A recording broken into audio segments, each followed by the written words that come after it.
পেকুয়াজলা জন্মে জয়নগর কেন্দ্রে বিজেপি প্রার্থীর দোকান ও বাড়িতে হামলার অভিযোগে শ্রীনগর থানায় এজাহার।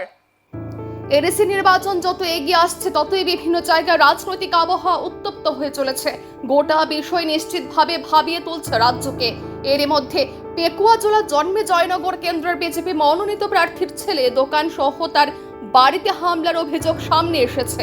এই অভিযোগের পরিপ্রেক্ষিতে শ্রীনগর থানায় লিখিত অভিযোগ দায়ের করা হয়েছে।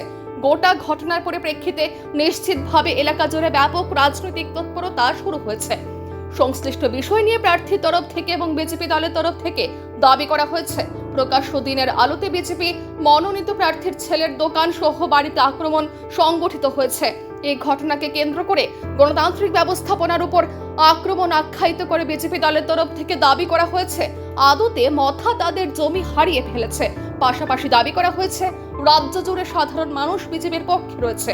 এই ঘটনার পরিপ্রেক্ষিতে পুলিশ প্রশাসন কত দ্রুততার সাথে ব্যবস্থা গ্রহণ করে এখন এটাই দেখার বিষয়। তবে এইভাবে বিজেপি মনোনীত প্রার্থীর দোকান সহ বাড়িতে আক্রমণের ঘটনা রাজ্য জুড়ে যে আলোচনার কেন্দ্রবিন্দুতে চলে এসেছে এটা কিন্তু নির্দ্বিধায় বলা যায়। 3-2026 আমরা ইলেকশনের যে টিটিএডিসির যে ইলেকশনের আমি মনোনীত 17 পেকুয়াজলা জন্মজয়নগর বিজেপি প্রার্থী হয়ে আমি ক্যাম্পিং এ বাইর হয়েছিলাম। ওই সময় যে এখানের আমার যে প্রতিদ্বন্দ্বিতা যে গীতা রানী যে মহোদয়া উনিও বিনা পারমিশনে এখানে দূরে তার সঙ্গে আমরা কিছু তর্ক বিতর্ক হয়। এমন তো কিছু না, তাদের সঙ্গে কিছু মানে কথার মধ্যে একটা বাক বিনিময় হয়।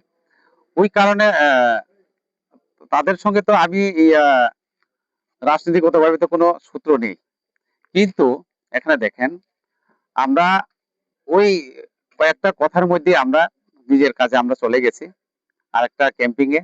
ওই সময় তারা আমার নিজস্ব একটা বাজারে আমার যে যে জায়গাতে আমার যে জন্মভূমিতে এখানে আমার ছেলের দুগান তাকে নিশানা করে ধুরানো দিয়ে মারার চেষ্টা করছে। এরপরে ছেলেকে না পেয়ে তারা আমার দোকানটা সব নষ্ট তছনছ করে ভেঙে দিয়েছে।